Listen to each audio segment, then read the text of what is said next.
Near mint condition, the home of collected editions. Oh my gosh, look at that panel of Batman. You have the absolute, you have the deluxe. DC Comics firing on all cylinders.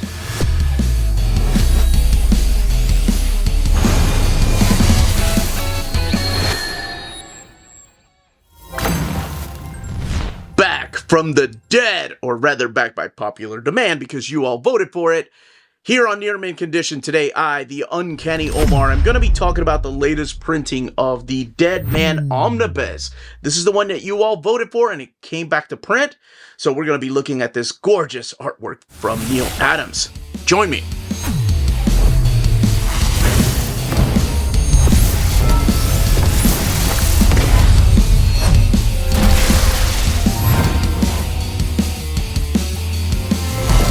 And welcome back, everybody. So what we're looking at here is the latest printing of the Deadman Omnibus.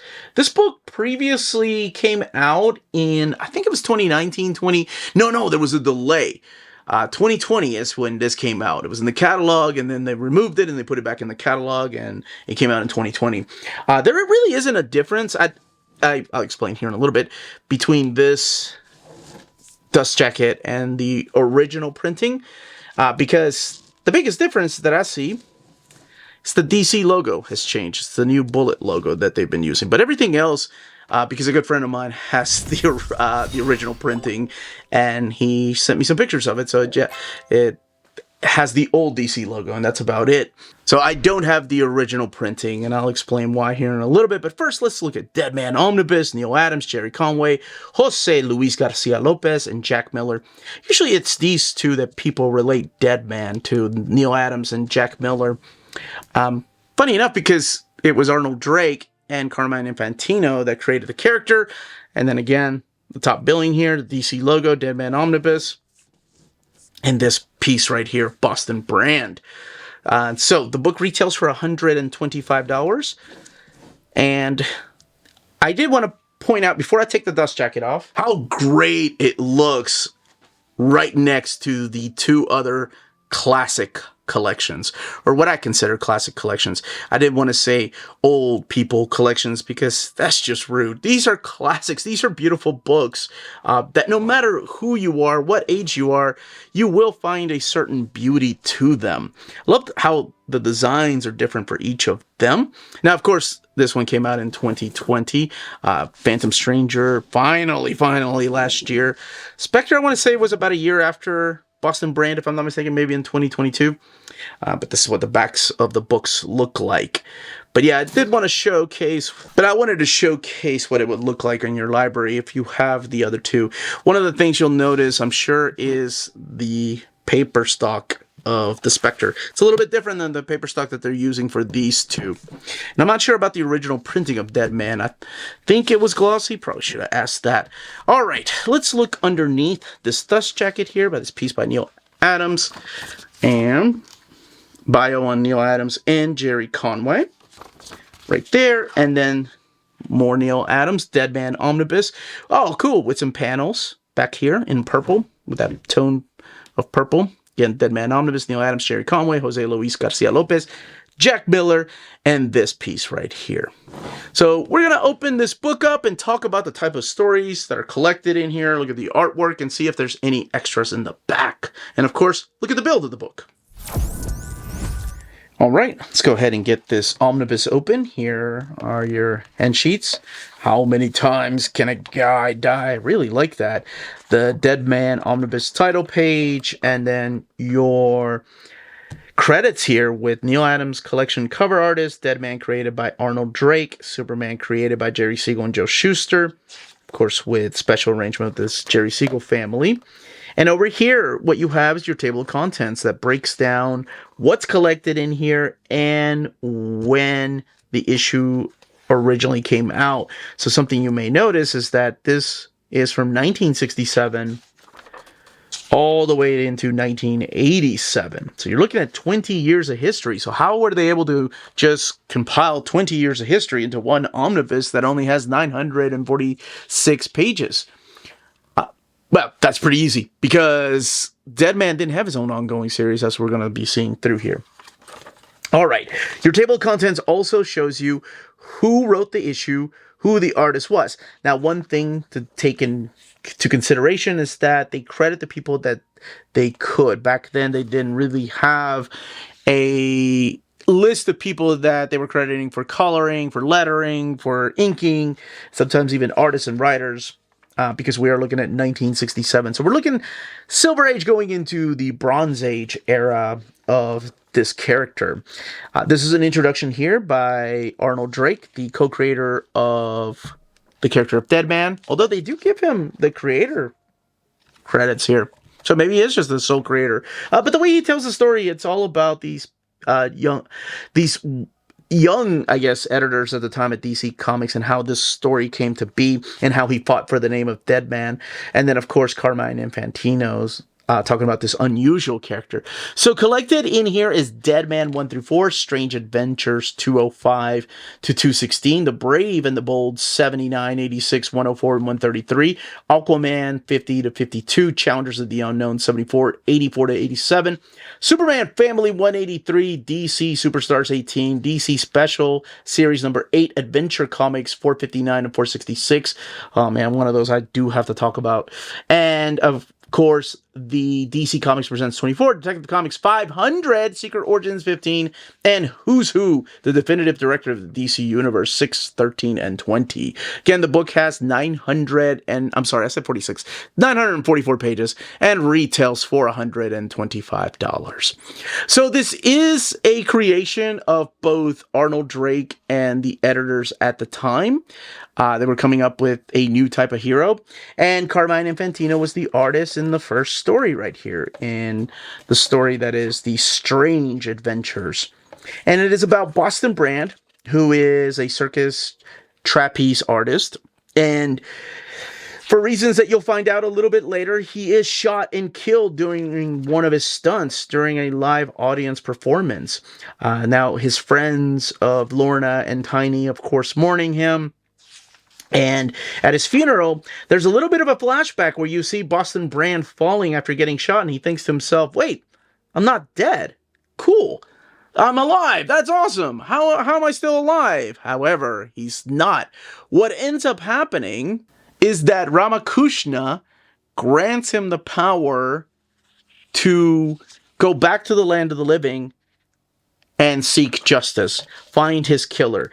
Now, really quickly, he finds out that he can't be seen, he can't be heard, no one really senses him, well, until a little bit later, but he can take over people's bodies. So he takes over Tiny's body, and he goes on an investigation, and that's what this is. He goes and tries to investigate who kills him until eventually it leads him into finding someone called the Hook. But I don't want to get into spoilers as to who exactly is behind everything, because it goes into some interesting territory. Now, one thing to note too is that this collection here has the re-ink work of the 2001 hardcover, the Deadman collection, and that's the one that I had instead of George Russo's. So that's where you're going to see the re-inks anytime you see the little asterisk. So it's mainly for his first issue of Neal Adams. He went back and inked himself. Now, it doesn't have the new colors. I used to have that hardcover, and the hardcover had Neal Adams' new colors and new inks, but it does have his new inks. So in here, you're going to see him trying to solve the murder and trying to figure out exactly what he is and where he belongs on Earth.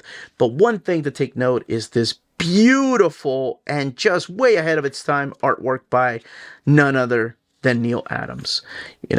And Neal Adams actually does a afterward here explaining why he took on the job of Deadman and why editors seeked him out to take the job of Deadman. Now, I had the hardcover, and I will say the stories at the beginning and after the reread that I had are very repetitive, right? He takes over someone's bodies, and you start asking yourself, wait a second, why doesn't he just take over the body of a bad guy and end this, like turn himself into the authorities instead of taking over the body of somebody that has nothing to do with the story and go on an adventure? Well, because that would end the comic really quick, of course. But it is later on explained that it depends on the person's willpower, how long he can stay. Look at that killer artwork and just layout and composition like none other at the time. And yeah, that was the reason, right? Like, if someone has strong will, he can't stay in the body for too long, so he gets kicked out. There's people that he can't even go and take over their body because their will is just so strong. And one of those people, you can probably guess who it is, as we're flipping through these pages. Now, something you're going to notice at the very beginning, it's much like the Phantom Stranger when I did the overview, is that he's not meeting a lot of superheroes, right? Like, he's just going on his own adventures trying to solve this case of who the Hook is, who killed him, and what society they really belong to. Eventually, you're going to see ties to things like the League of Assassins, which takes you by surprise.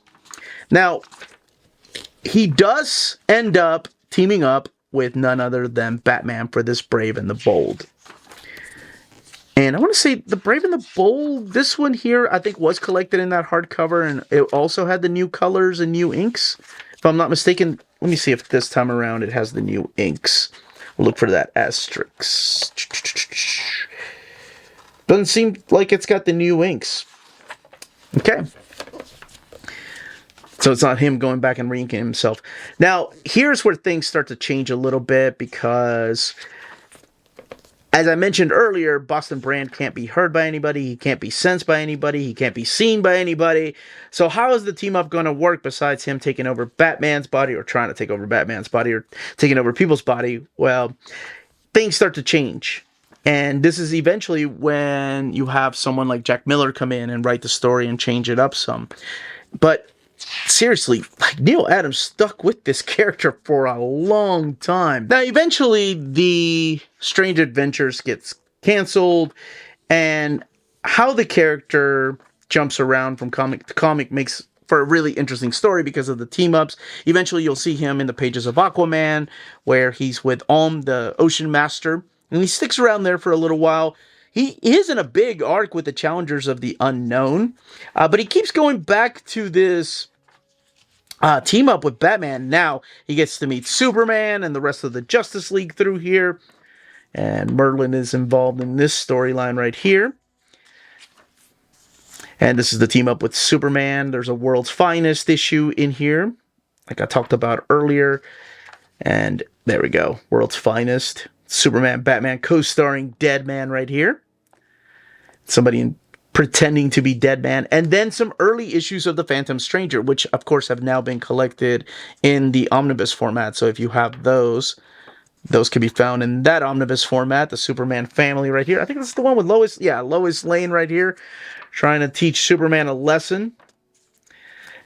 But one of my favorite things about this is how the character just stayed relevant.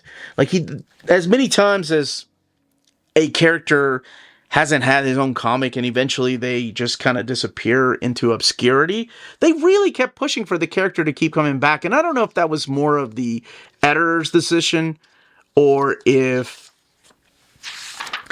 it was something that the writers would remember that they were big fans of. Now we get into the Jerry Conway stories in here. Keith Giffen, a young Keith Giffen, drawing these issues of the Challengers of the Unknown. And they go on for quite a while. And I have to say, the artwork is quite stunning. And it's really unfair, of course, to compare anybody in this book, although you do have a little bit of Jim Aparo and then Jose Luis Garcia-Lopez. But it's even hard to compare artists like that to just the master that was Neal Adams. But the adventure comics are some of the most interesting ones. These are the ones that were kind of like an anthology comic featuring different characters. Kind of miss those. I wish we still had those. But the story I want to talk about, and this is the only one I swear I'm going to spoil, because I'm sure you noticed that I said he was granted the ability to come back to the land of the living, not alive, but jumping to, from people's body to body. But what happens when he solves the murder? How is he still around? Well, a decision is made.